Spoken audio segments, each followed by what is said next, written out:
फिर सभी लोग आग जलाकर उसके पास बैठ जाते हैं, तो वैंग बोलता है, तो तुम मॉर्टल रेल्म से आए हो।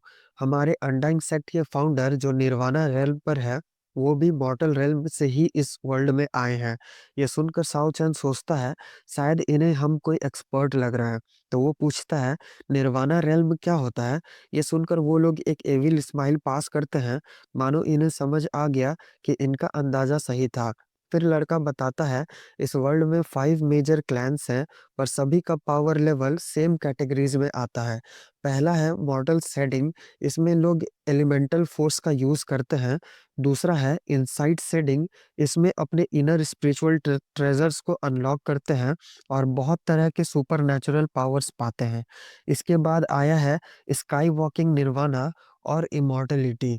और इन सभी रेल्म्स के पूरे 9 लेवल्स होते हैं, और जब भी कोई लेवल को क्रॉस करोगे तो तुम्हें इमेंस पावर मिलेगा।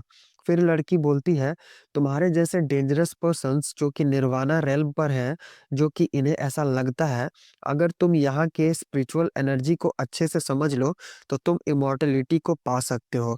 हम हमेशा से ही तुम्हारे जैसे लोगों को एडमायर करते हैं। वैसे तुम निर्वाणा रेल्म के कौन से लेवल पर हो? फिर उसका हाथ पकड़कर उसके स्ट्रेंथ को चेक करने का कोशिश करने लगती है, जिसे साओ चैन तुरंत समझकर उससे अपना हाथ छुड़ा लेता है। तभी लड़की स्माइल करते हुए वैंग को इशारा करती है, तो लड़का मुस्कुरा देता है। फिर साओ चैन वहां से उठते हुए बोलता है, आग बुझने वाला है, हम और लकड़ियां लेकर आते हैं। फिर मन में सोचता है, ये लोगों का इंटेंशन अच्छा नहीं है, पता नहीं ये लोग क्यों यहाँ आए हैं। फिर उन लोगों से पूछता है, हम अभी अभी आए हैं इस वर्ल्ड में, इसलिए मुझे पता नहीं यहाँ कौन-कौन से पावरफुल बीइंग है। तो लड़की बताती है, इस जगह का नाम ड्रैगन आइलैंड है। ये एक ट्रेनिंग प्लेस की तरह है रॉयल यंगस्टर्स लोगों के लिए, जो इस वर्ल्ड में ट्रेजर्स ढूँढने आते हैं यहाँ। फिर लड़के से धीरे से बोलती है, इसका पावर अभी तक मॉर्टल शेडिंग रेल्म पर भी नहीं पहुँचा है। ये सुनकर तो खुश हो जाता है। फिर लड़की बोलती है, हालाँकि ये जगह डेंजरस बीस्ट से भरा हुआ है, फिर भी यहाँ काफ़ी सारे स्पिरिचुअल हर्ब्स, क्रिस्टल्स और ड्रैगन एग्स भी मिल जाते हैं। ये सुनकर साओ चैन शॉक हो जाता है। तभी वो लड़का अपना स्वॉर्ड का हिल्ट पकड़कर आगे बढ़ने लगता है, तो साओ चैन सोचने लगता है, हम अभी भी इंजर्ड हैं, इन लोगों के साथ डायरेक्टली फाइट नहीं ले सकते। फिर वो उस ड्रैगन एग को उन्हें दिखाते हुए बोलता है, तो क्या तुम लोग इसे ही ढूंढ रहे हो? तो लड़की तुरंत उस लड़के को स्वॉर्ड निकालने से मना कर देती है। फिर साओ चैन बोलता है, मुझे ये सी साइड के पास एक केव से मिला था, मुझे नहीं पता था कि ये एक ट्रेजर है। तो लड़की पूछती है, तो तुम्हारा कहने का मतलब है कि उस केव में और भी सारे एग्स हैं? तो साओ चैन बोलता है, हाँ, अगर तुम लोग चाहो तो हम तुम्हें वहां ले जा सकते हैं। फिर वो लोग वहां से निकल जाते हैं, जहां रास्ते में मछलियों को देखकर सोचता है, ये लोग उड़ रहे हैं, इसका मतलब है कि वो ड्रैगन यही आसपास है। फिर वो लड़की बोलती है, ये ब्रैट मॉर्टल शेडिंग रेल्म पर भी नहीं पहुंचा, पर फिर भी एक पावरफुल बीइंग बनने का प्रिटेंड कर रहा है। तो वो लड़का बोलता है, बस एक बार उन एग्स को मिलने दो, मैं इसे जान से मार दूंगा। फिर वो लोग केव के अंदर आ जाते हैं, जहां उन एग्स को देखते ही वो लड़का दौड़ते हुए उनके पास चला जाता है और बोलता है, लियू, क्या तुम साओ चैन को ग्रैटिट्यूड नहीं दिखाओगी? तो ये सुनकर साओ चैन बोलता है, आप लोगों का ग्रैटिट्यूड बहुत ज्यादा ही हो जाएगा, ये एग्स तो बाई चांस मुझे मिल गया था। तो वो लड़की बोलती है, तुम हमारे काइंडनेस को इस तरह रिजेक्ट तो नहीं कर सकते। और ये बोलते हुए एक सांप को निकाल लेती है, जो एक स्वॉर्ड में कन्वर्ट हो जाता है। तो साओ चैन बोलता है, हम तुम लोगों को ये एग्स दिला दिए, फिर भला तुम लोग क्यों मेरे पीछे पड़े हो अब? तो वो लड़की बोलती है, ये एग्स बहुत बड़ा ट्रेजर है, हम लोग नहीं चाहते कि किसी को पता चले कि ये एग्स हमारे पास है। तभी केव हिलने लगता है, जिसे देखकर वो लड़का बोलता है, लियू जल्दी करो। तभी साओ चैन नोटिस करता है, एक पानी का बूंद छत से गिरने को है, मछलियां भी कूद रही हैं और पानी भी कांप रहा है। इसका मतलब है ड्रैगन ऊपर जमीन ज़मीन पर आ रही है।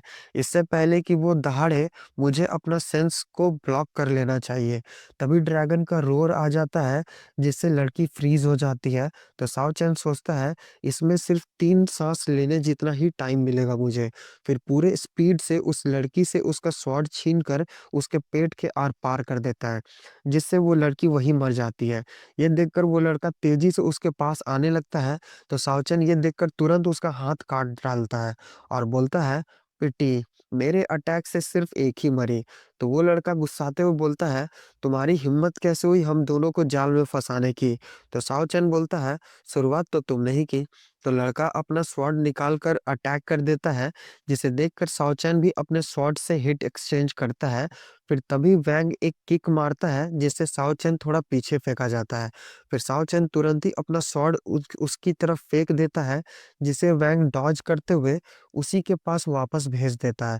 तो साओचैन उस स्वॉर्ड को पकड़कर दोबारा से अटैक कर देता है, जिस वजह से वैंग हवा में आ जाता है। तो साओचैन पूरे स्पीड से स्लैश अटैक मारते हुए उसे हिट कर देता है। तो वो लड़का किसी तरह खड़ा होते हुए बोलता है, "तुमने अनडाइंग सेक्ट के डिसाइपल्स के साथ षड्यंत्र रचा, हम आज पक्का तुम्हें मार डालेंगे।" और अपने ब्लड से एक डेमोनिक फॉर्मेशन क्रिएट करने लग जाता है और गुस्से से बोलता है, "तुम्हें मेरी जूनियर का लाइफ का कीमत चुकाना ही पड़ेगा।" उस पावर प्रेशर को देखकर साओ चैन थोड़ा टेंशन में आ जाता है। तभी वैंग का blood fall seal technique complete हो जाता है और उसे साओ चैन की तरफ पुश कर देता है, जिसे देखकर साओ चैन अपने फिस्ट से रोकने की कोशिश करता है, पर उसका प्रेशर बहुत ज़्यादा पावरफुल होने की वजह से उसे अपना पूरा जान लगाना पड़ जाता है, जिससे सडनली इतना ज़्यादा पावर इंक्रीज़ हो जाता है कि उसका अटैक डिस्ट्रॉय होते हुए वैंग को भी वैनिश कर देता है कंप्लीटली। तभी केव भी हिलने लगता है, जिसे देखकर साओ चैन सोचता है, लगता है एविल ड्रैगन आ रहा है, मुझे निकलना चाहिए यहाँ से। फिर उसका स्वॉर्ड लेकर वहाँ से निकल जाता है, पर उसका स्वॉर्ड पकड़ते ही उसका हाथ में एक मार्क बन जाता है। फिर बाहर आकर सोचता है, अनडाइंग सेक्ट का मेथड सच में बहुत डेंजरस है।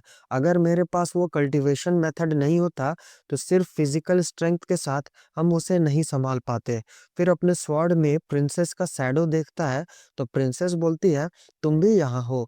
तो साओ बोलता है, "इस अनजान दुनिया में मेरे प्लेस के किसी को देखकर अच्छा लगा।"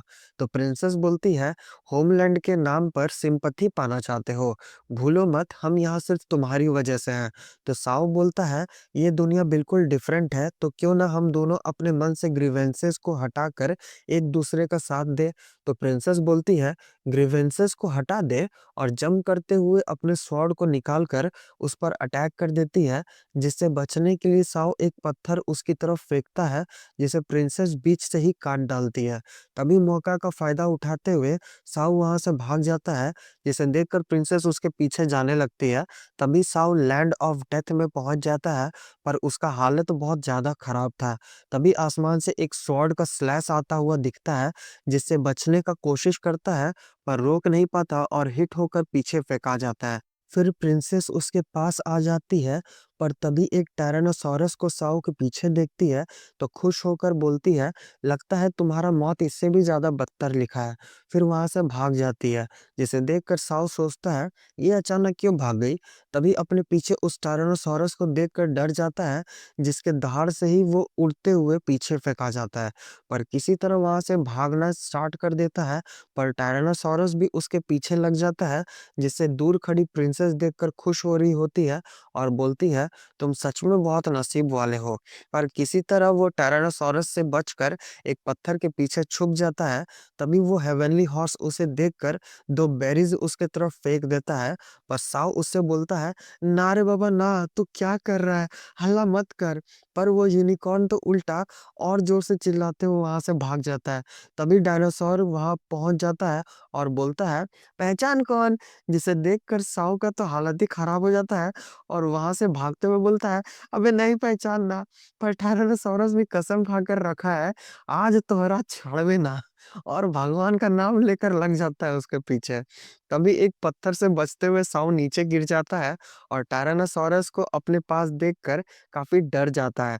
तभी दूर से वो हेवनली हॉर्स ये सब होता हुआ देख रहा था और उसे साउ पर दया आ जाता है और अपना विंग्स निकालकर सीधा उस टायरानोसॉरस को अपने सिंग से हिट कर देता है, जिससे टायरानोसॉरस का ध्यान उस पर चला जाता है और वो लगातार उस पर अटैक करने लगता है, जिसका फायदा उठाते हुए वो हॉर्स उसे अपने साथ दूर ले जाता है।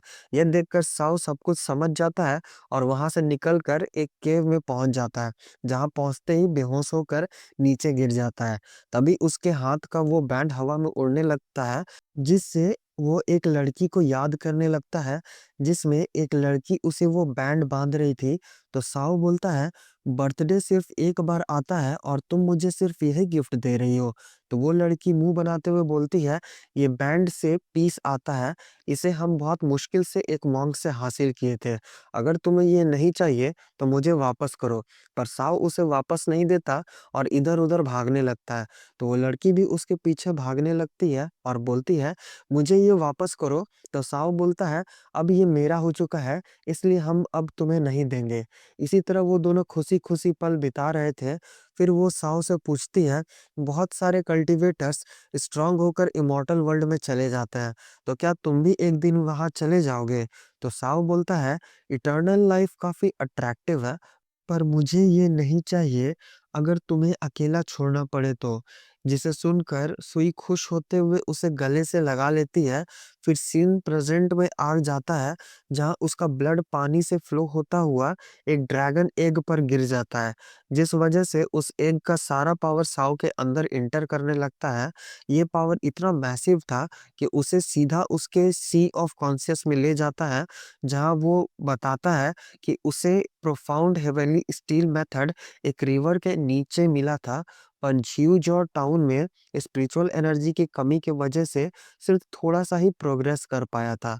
पर कभी एक्सपेक्ट नहीं किया था कि यहाँ एक एग की वजह से उसे उसका लिमिटेशन को ब्रेक करने का मौका मिल जाएगा और वो मॉर्टल शेडिंग रेल्म के फर्स्ट लेवल में ब्रेक थ्रू कर लेगा। साथ ही उसका सारा इंजरी भी पूरा हील हो गया। तभी एक बोट दिखता है, जिसका टॉप से एक लड़का चिल्लाते हुए बोलता है, यंग मास्टर हम लोग ड्रैगन आइलैंड पहुंच गए। फिर एक लड़की उस यंग मास्टर से बोलती है, इतने सालों बाद आखिरकार इस आइलैंड का सील टूट ही गया और आपके पावर के साथ आप पक्का यहाँ से कोई ट्रेजर हासिल कर लीजिएगा। तभी एक आदमी जिसका नाम जीयू यैन है, इनसाइड ट्रेजरी रेल्म के फर्स्ट लेवल का कल्टीवेटर, इन दोनों के पास आकर बोलता है, यंग मास्टर अभी के न्यूज़ के अकॉर्डिंग बहुत से फैक्शन के गार्जियंस हमसे पहले ही इस जगह पहुंच चुके हैं। तो जब हम लोग वहां लैंड करेंगे तब आप केयरफुल रहिएगा। तो यंग मास्टर जिसका नाम जीयू लाओ है, वो बोलता है, डोंट वरी, हम पहले से ही काफ़ी प्रिपरेशंस किए हुए हैं। हम ज़रूर कोई ना कोई ड्रैगन एग लेकर आएँगे। वैसे हम सुने हैं कि उससे कंज़्यूम करने से किसी का भी पावर बहुत ज़्यादा बढ़ जाता है। ये बोलकर उस लड़की का पिछवाड़ा दबा देता है, जिसे देखकर जिऊ यान सोचता है, इस चूतिया का कुछ नहीं हो सकता। इधर साओ भी इस बोट को दे अपनी तरफ आता देखकर सोचता है, एक बोट आ रहा है, हो सके तो इनसे इससे उधार लेकर यहाँ से निकल जाएँगे। पर तभी मौसम अचानक से खराब हो जाता है और वो एविल ड्रैगन उनके बोट के ठीक नीचे आ जाता है। इसी के साथ एपिसोड खत्म।